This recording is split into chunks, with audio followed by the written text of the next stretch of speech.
and nations tremble at his voice.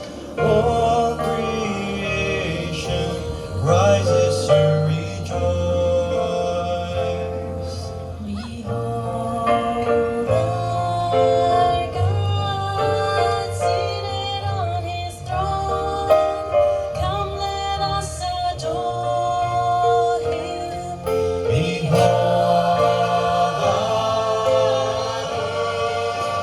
nothing can compare.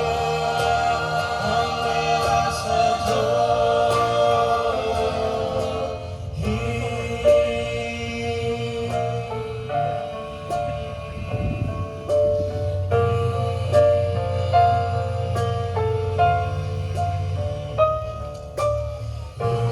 Has given counsel to the Lord.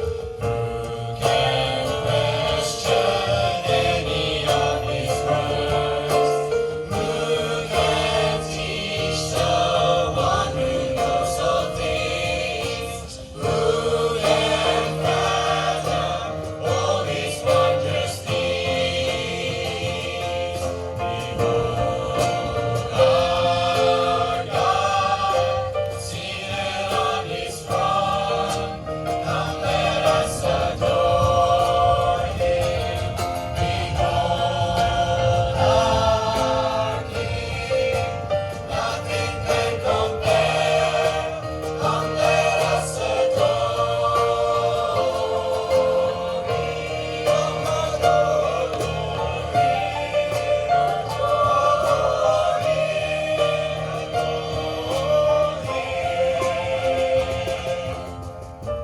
Has felt the nails upon his hands. bearing all the guilt of sinful man, body silent, humble to the grave. Jesus, Savior, risen on to reign. Behold our God, seated on his throne. Come, let us adore him. Behold our King, nothing can compare. Come, let us adore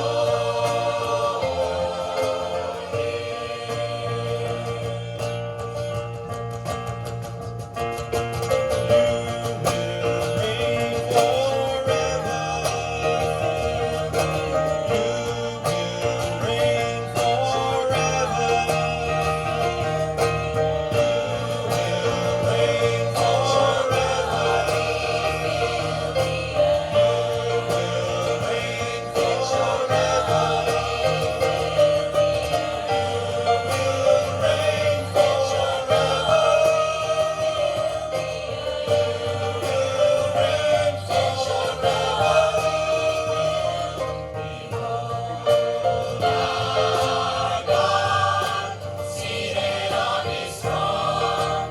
Come, let us adore him. Behold our King, nothing can compare. Come, let us adore him. Behold our God, seated on his throne. Come, let us adore him. Behold our King, nothing can compare. Come, let us adore him.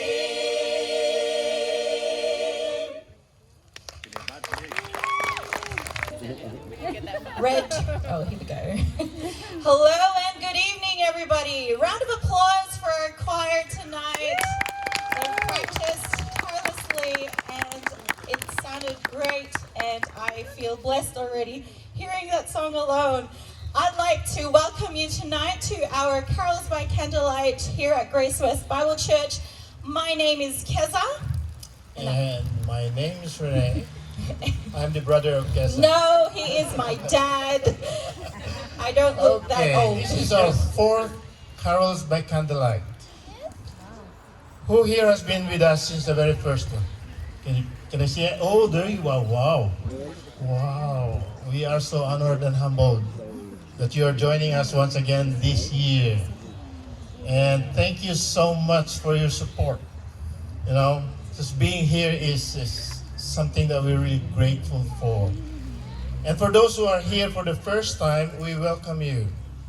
We hope and pray that tonight will be more memorable and meaningful one for you, even if it's your first or second or third or fourth.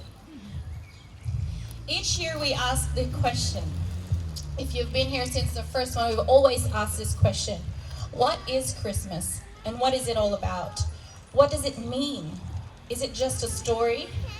Is it a fairy tale? What images come to mind when we think of Christmas? Is it the nativity scene with the shepherds, the three wise men, the angels, Mary, Joseph, a babe in a manger with some sheep, cattle, and other farm animals you might name? Or is it about Santa Claus? Is it the reindeers? Can you name all of them? Is it about presents? Is it about chimneys and snow? Wrong country.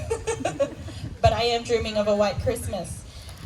Is it about Christmas trees? Do elves come into your mind? The North Pole, there's a lot of Christmas movies out now, and it's all about that scene, right? Or maybe you're just a Christmas Grinch, and you just hate Christmas, and you just don't celebrate it at all. Well, I'm sure you're celebrating it right now because you're here. Everyone has their own version of what Christmas is. Actually, in this world, everyone has their own version of the truth. And the true meaning of Christmas gets lost in the noise. In fact, in the modern world, Christmas has no legitimate meaning at all. Tonight, we will zone in on the truth. There is one absolute truth, and that will be highlighted in our songs and the message we will hear tonight. From what really happened to why it happened and what should be our response.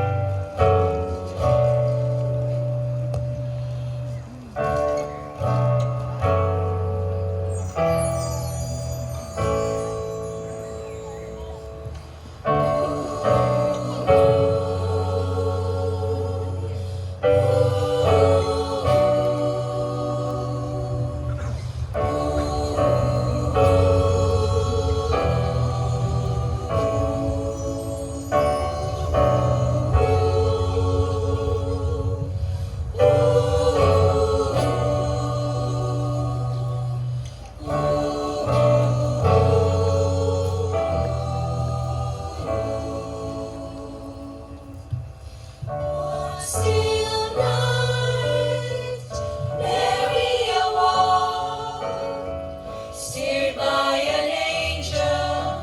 She trembled as he spoke. One small child would soon be born. The King of Kings will wear a crown of thorns. Glory to God, the angels sang. Emmanuel was born for you this day. Peace on earth, goodwill toward men. Emmanuel has come to Bethlehem. Emmanuel has come to Bethlehem.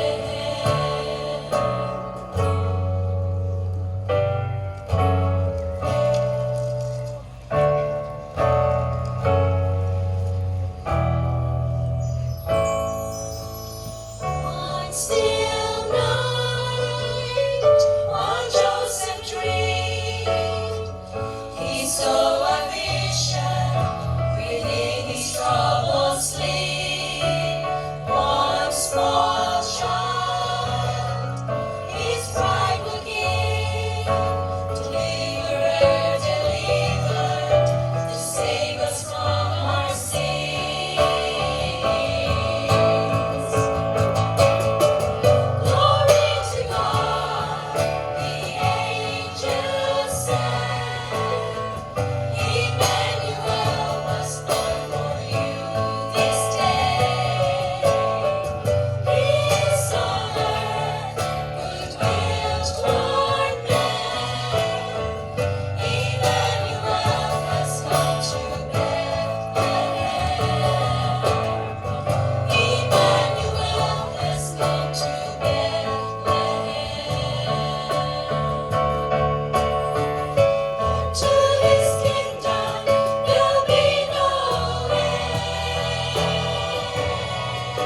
Emmanuel, God with us. That is the primary focus of Christmas. The central truth of the Christmas story is this: the child of Christmas is God. Jesus is the exact image of the invisible God. He is the rightful heir. The babe in Bethlehem, He made everything. He is creator and king. So join us as we sing of this very truth in the following songs.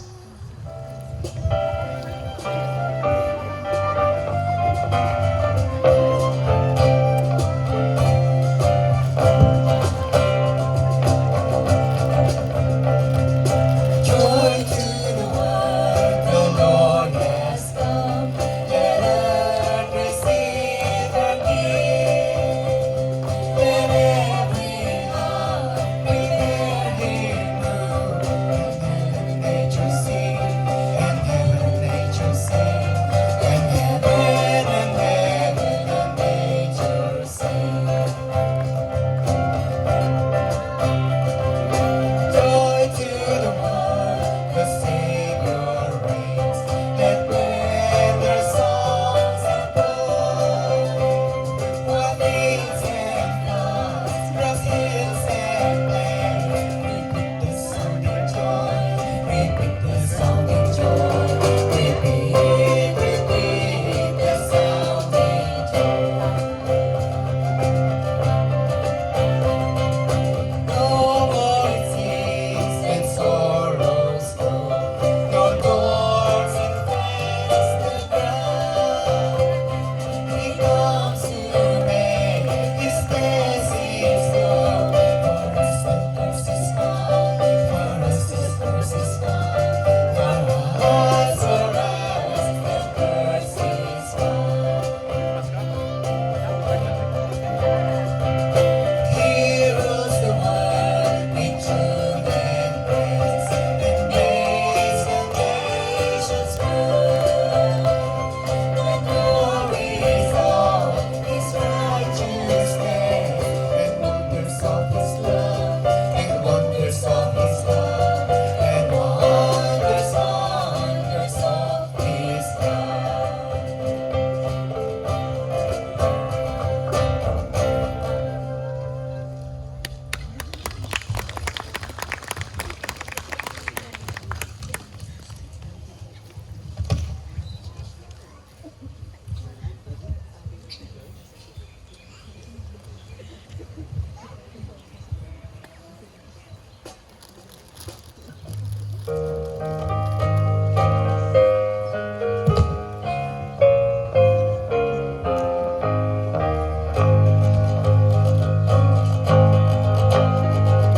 Angels from the realms of glory, in your flight o'er the earth. He who sang creation's story, now proclaim Messiah's birth. Come and worship, worship Christ the newborn King. Shepherds in the fields abiding, watching o'er your flocks by night. God with us is now residing, yonder shines the infant light. Come and worship, worship Christ the newborn King. Sages, leave your contemplations, brighter visions seek the great desire of nations. He has seen His windows now. Come and worship Christ the newborn King.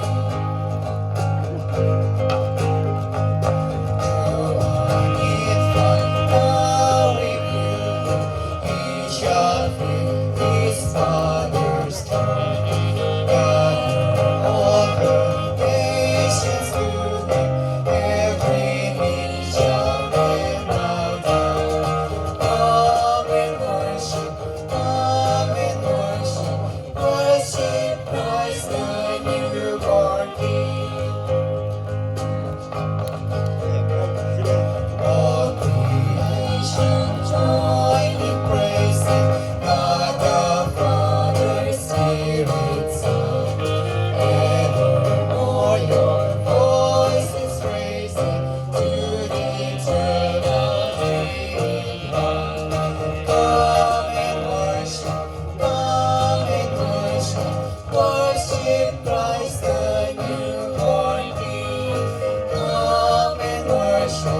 come and worship, worship Christ the newborn King.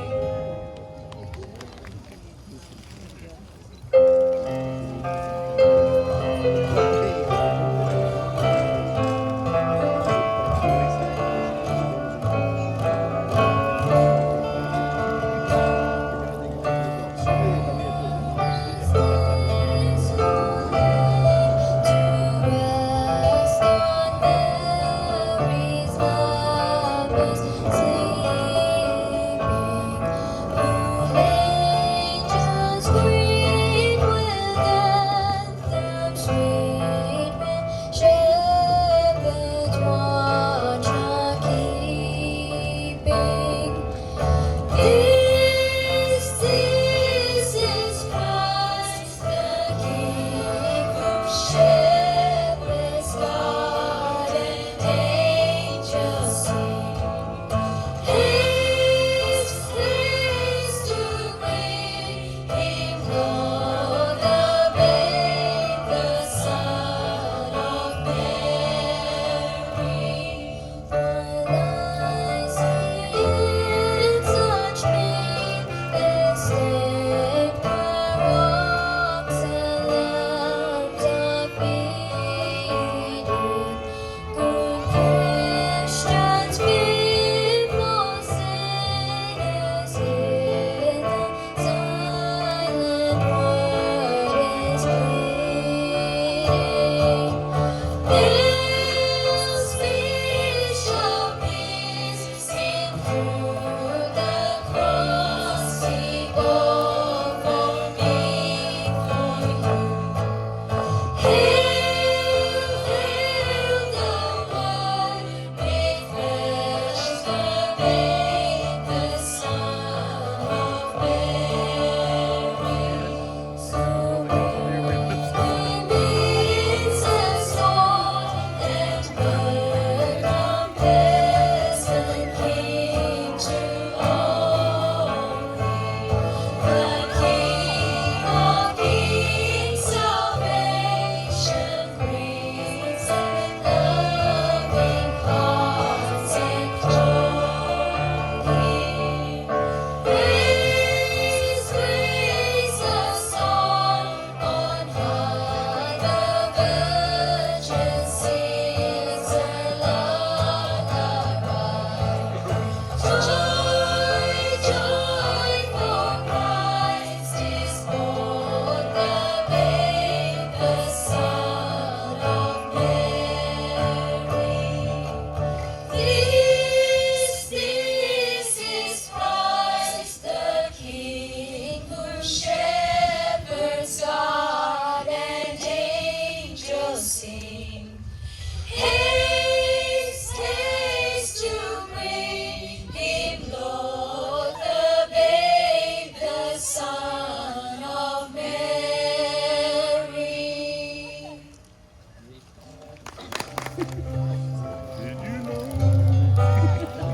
Eli, all right.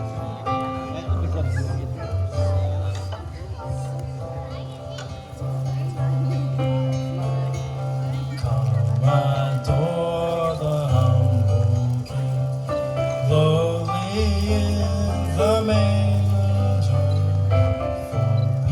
For before His majesty, hail the sovereign babe. Hope, what hope no tongue could tell, God has come with us to dwell. His name is Emmanuel. Oh, praise the humble King.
God's only Son, His glorious command we sing. Oh, praise the humble King.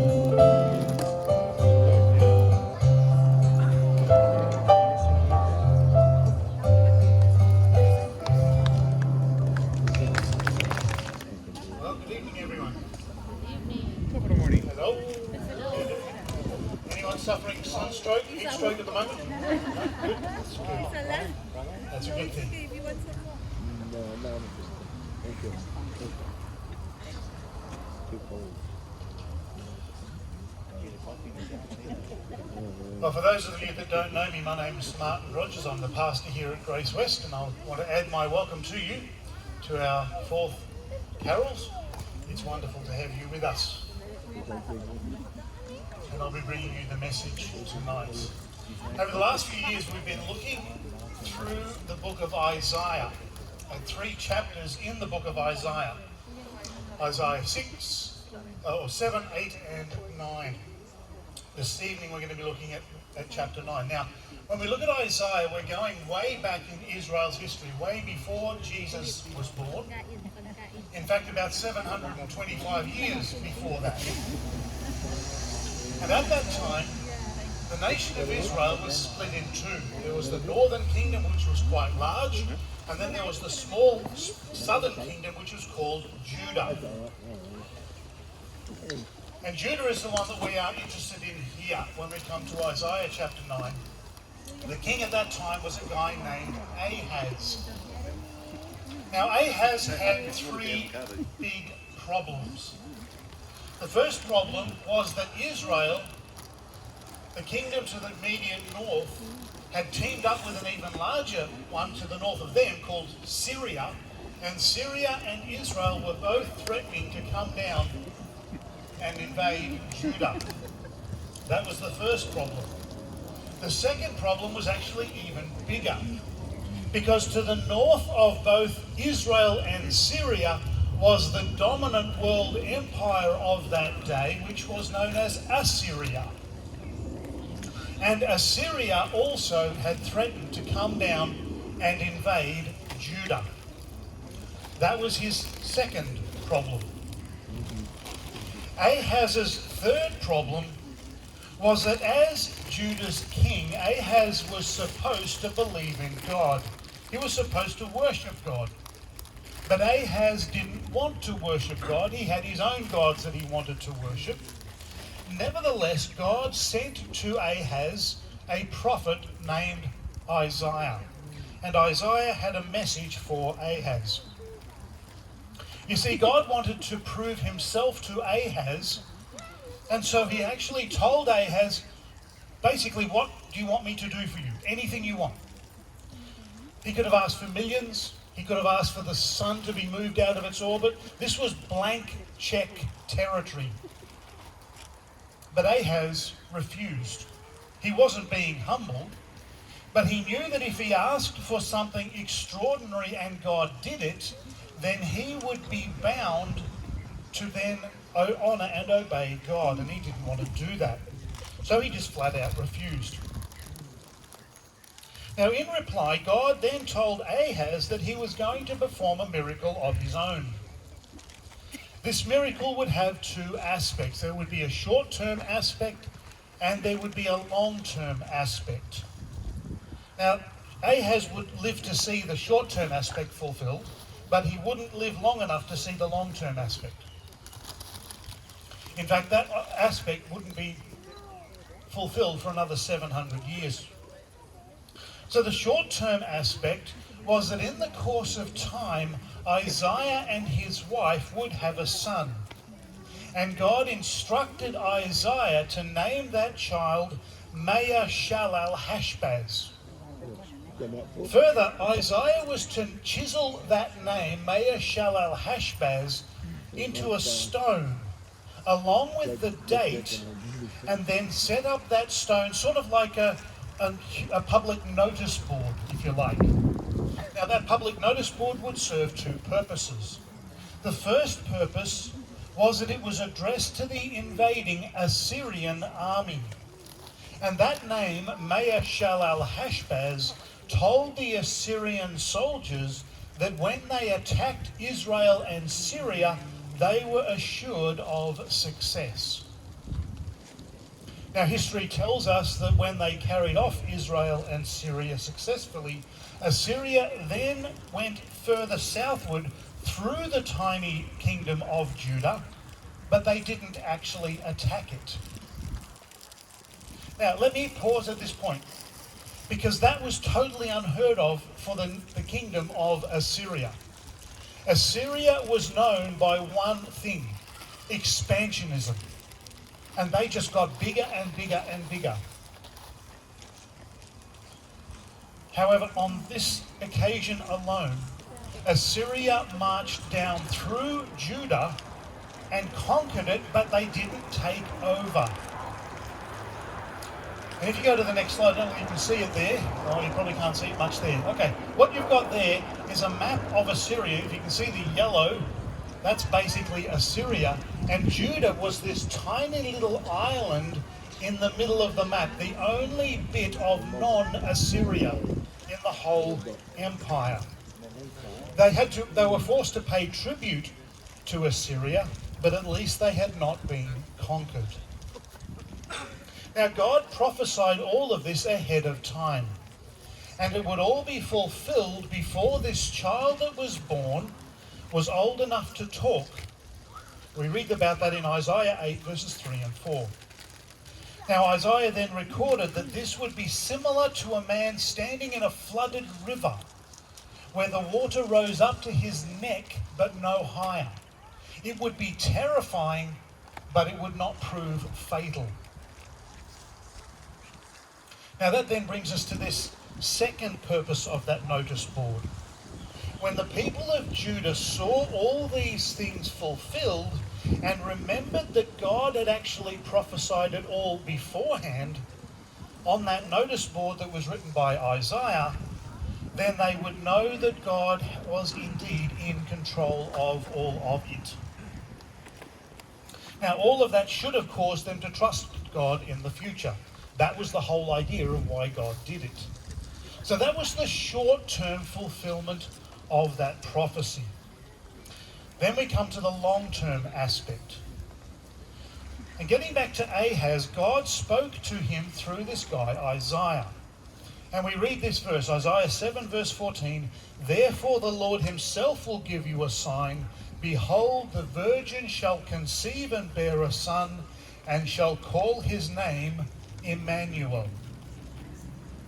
So that was the long-term fulfillment. At some point in the future, God would cause a woman who was a virgin to bear a son, and they would name him Emmanuel, a word which means God with us. And that man Emmanuel would turn out to be Jesus Christ. Now, that's all background as we come to our text for tonight, Isaiah chapter 9. Isaiah 7, 8 and 9 is all one conversation. So it all belongs together, but it's just too much to be able to speak about in one go. So then we come to Isaiah chapter 9. Let me read the first two verses. "But there will be no gloom for her who was in anguish.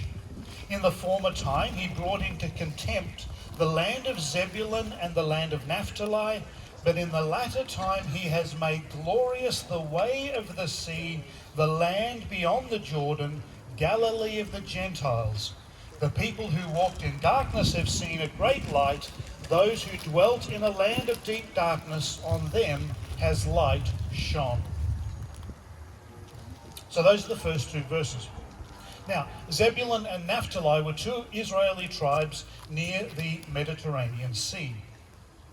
And I mentioned Assyria before, and they came and took the Syrians and the nation of Israel away and basically repopulated the land with Gentiles. And the Jews that then remained in Judah began to despise the people who lived there. And by the time we get to Jesus' day, they hated them with a vengeance. Now, obviously, that brought gloom or darkness on the people who lived there.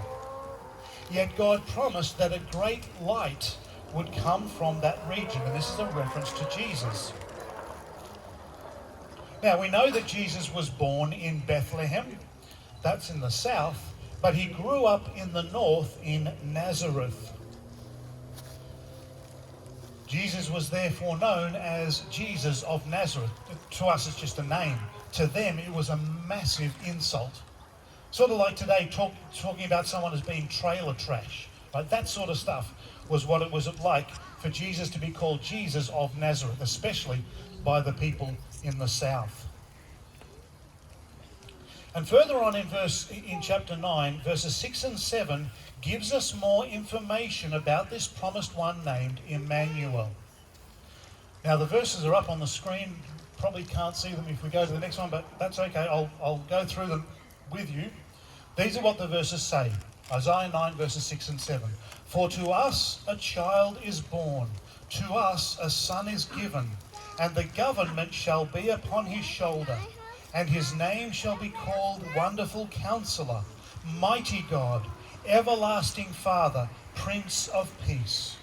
Of the increase of his government and of peace there will be no end, on the throne of David and over his kingdom, to establish it and to uphold it with justice and with righteousness from this time forth and forevermore. The zeal of the Lord of hosts will do this.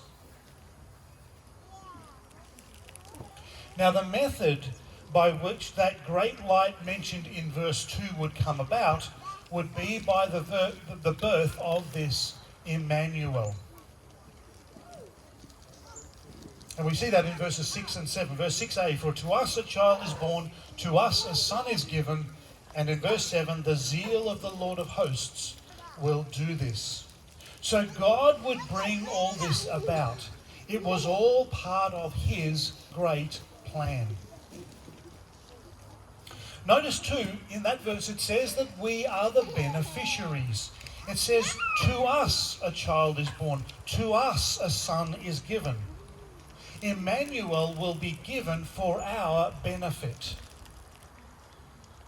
And we note thirdly that it's passive in nature. To us a child is born, to us a son is given. This gift is given to us from God without any consultation with us. All of this meant that a male child would someday be born of a virgin and would grow up in the despised region of northern Israel, yet his life would become a great light which would lift the reputation of that region, and his coming would benefit all of us. But then these verses give us descriptions of this one named Emmanuel. The first one says, and the government shall be upon his shoulder. That's very simple to understand. That just means he's in charge. He is the unquestioned boss. That's what the phrase means. That's his role. Next we see in verse 6, and his name shall be called Wonderful Counselor, Mighty God, Everlasting Father, Prince of Peace. Now each of these are 4 adjectives followed by a noun. The first one is Wonderful Counselor. Now all of us need counsel at some time. Good counsel is that which addresses the root of a problem and thereby fixes the problem. Now as a pastor, I counsel people. I'm not a great counselor, but Jesus would be the wonderful counselor. Secondly, he is known as Mighty God. This promised child would be none other than God himself in human form. And this refers back to the description given in chapter 7.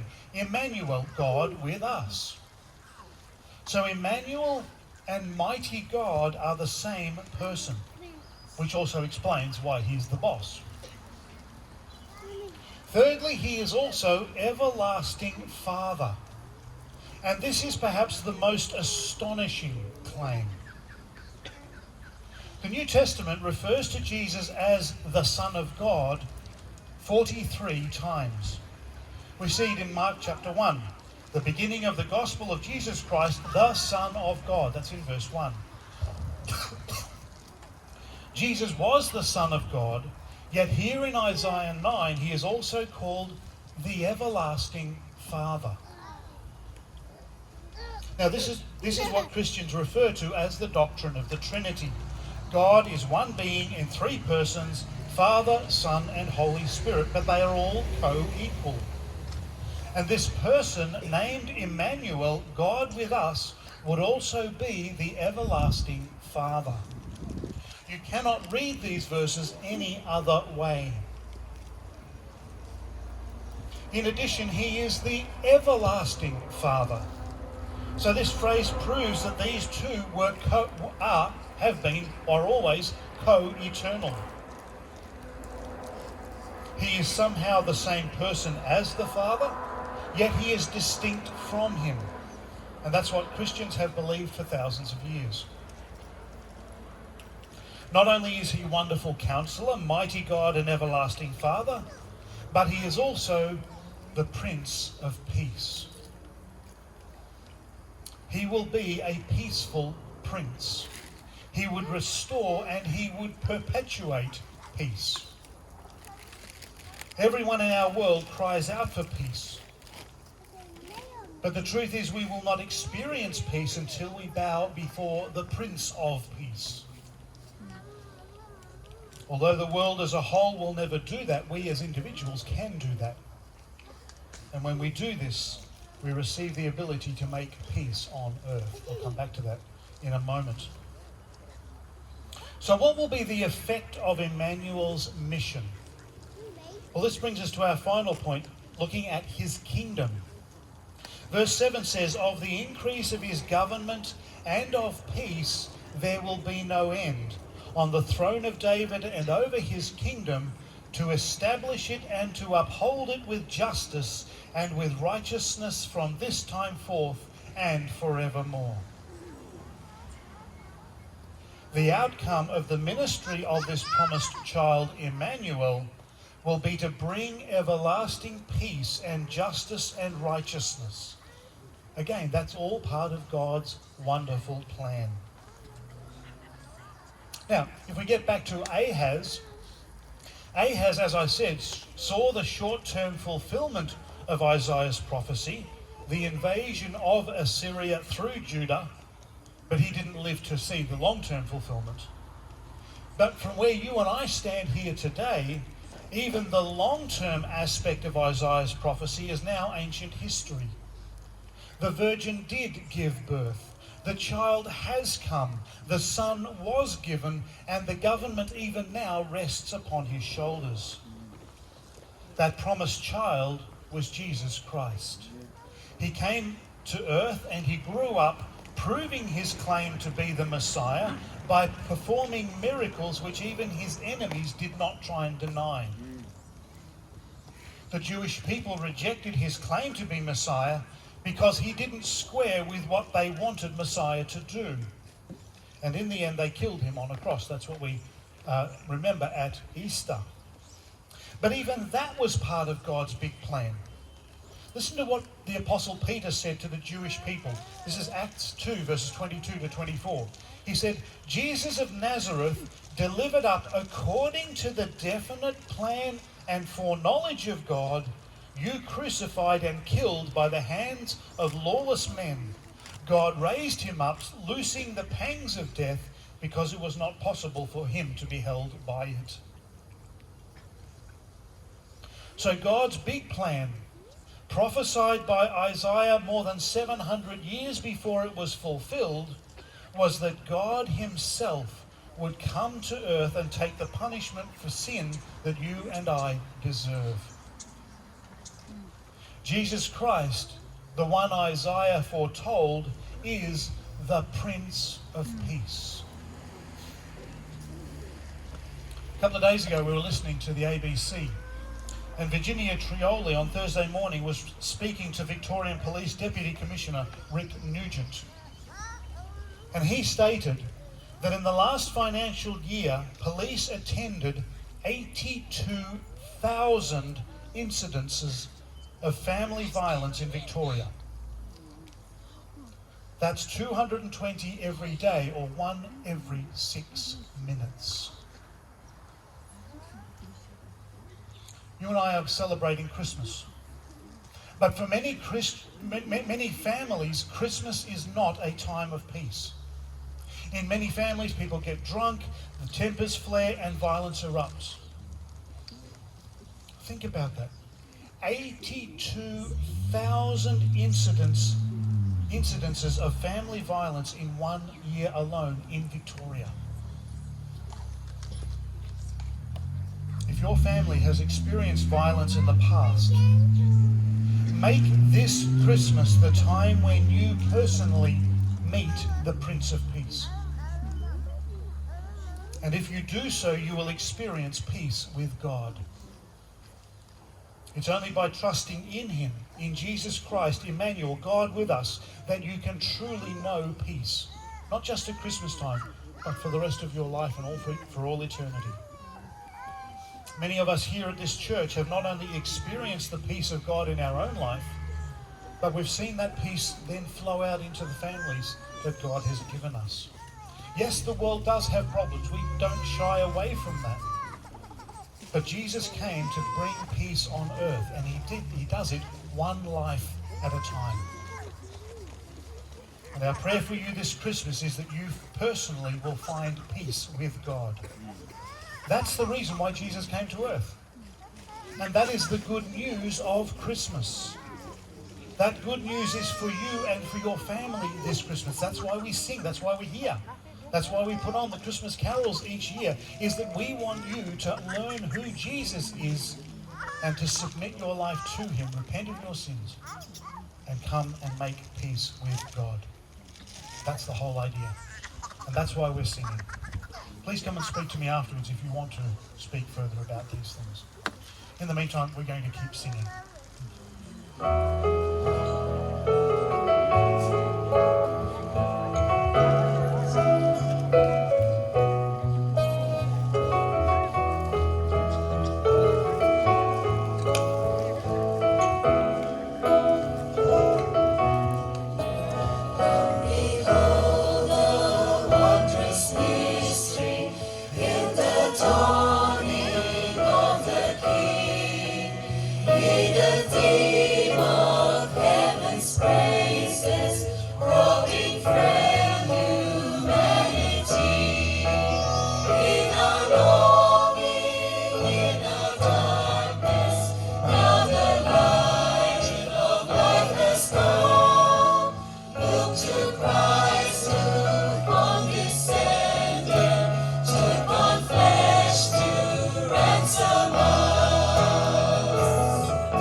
tonight where we can hear sweet little voices. Who's excited for that? Can we please give the kids a huge round of applause to encourage them to come on stage? Come on, guys. They have practiced endlessly these last few months to present to us a message. It is a very important message, so we need to lend them our ears and listen to what they have to say, especially because they have such soft voices. And if I can ask them to sing loud and sing into the mics, that would be great.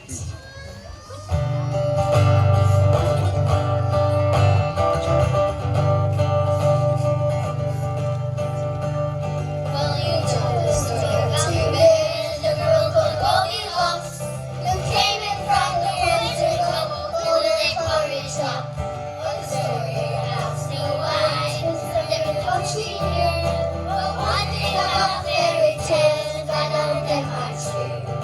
Jesus is not fairy tale, it's real as real can be. No one made him up, it's as real can be. He's the mighty Son of God, His word will never fail. So put your trust in Jesus, He's no fairy tale. Once upon a time there was a tale they often tells, a giant that made beanstalk, and how the giant fell.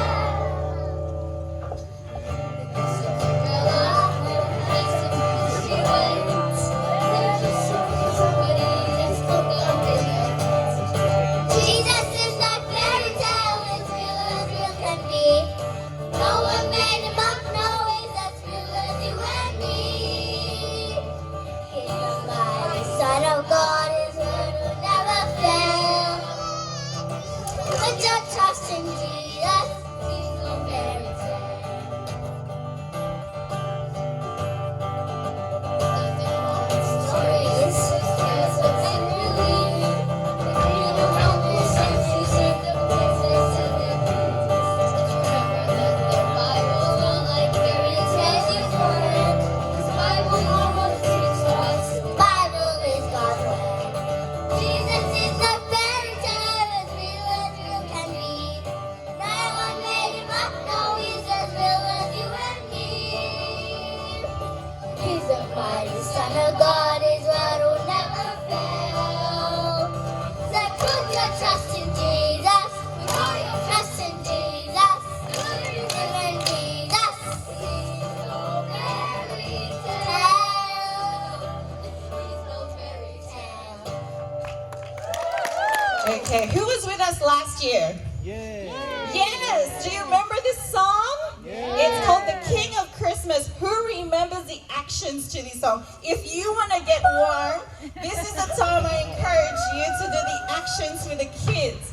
So if you want to get warm, I encourage you to stand up and let's do the actions. All right, so what's the first action, guys? Christmas tree, how does it look like?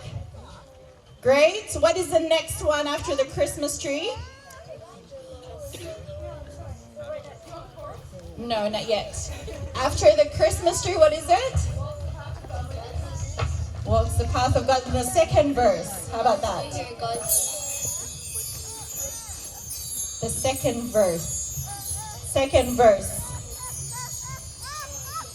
That's the Christmas tree. What's the next one? The fairy lights. The fairy lights. That's right. And after the fairy lights, The candy cane.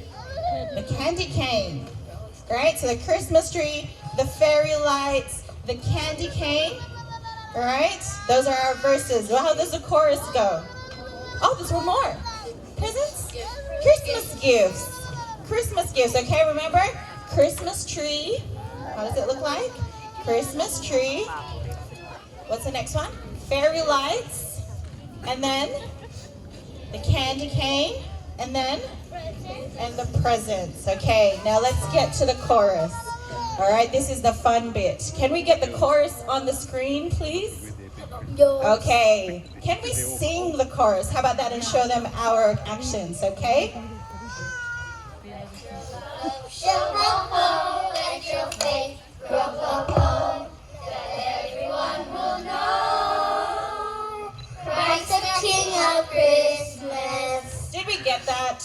Did we really get that? Do you think we should do that again just to make sure they got it? Okay, let's do that again. Let your love. Let your love show up, let your faith show up, that everyone will know Christ the King on Christmas. All right, let's sing it together. Do the actions with us, please.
The following songs will be very familiar to us. Now we have the lyrics right there.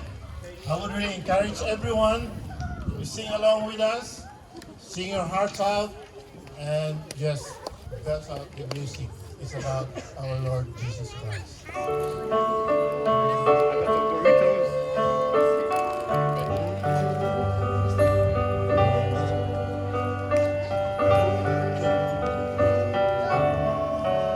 He goes with a blanket. So do I.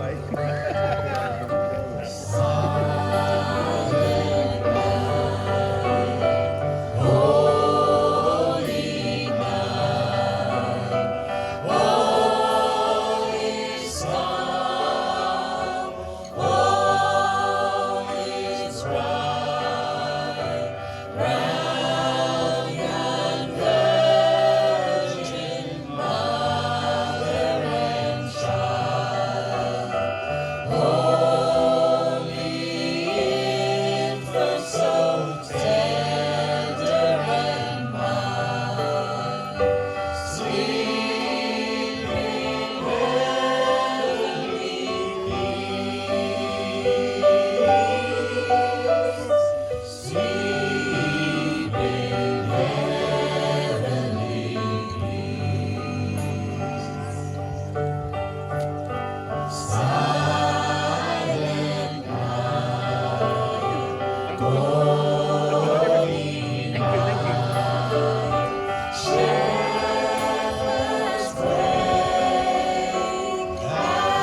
sadly now we have come to an end. In a word, the lesson we learn from Christmas is love. Christ's love. Love that was demonstrated in his coming, in his life, and in his death. For God to come to this earth in human flesh, he left heaven's glory to die on our behalf. What an unfathomable act of selfless, sacrificial love. In love, the God of the universe stepped from eternity to intervene in human history and save those wholly unable to save themselves. May the reality of Christmas ring true in our hearts tonight and prepare room for the King who deserves all our praise this season and all of our days. So as we end tonight, we will end with one song, and I think it is safe to say Merry Christmas to all of you from the Grace West family, and we wish you a very merry and happy Christmas, not forgetting the real reason why we celebrate in this season. So if you can all stand up as we end tonight with this song, and let's sing together as I invite everyone to the stage. Everyone? Well, talaga.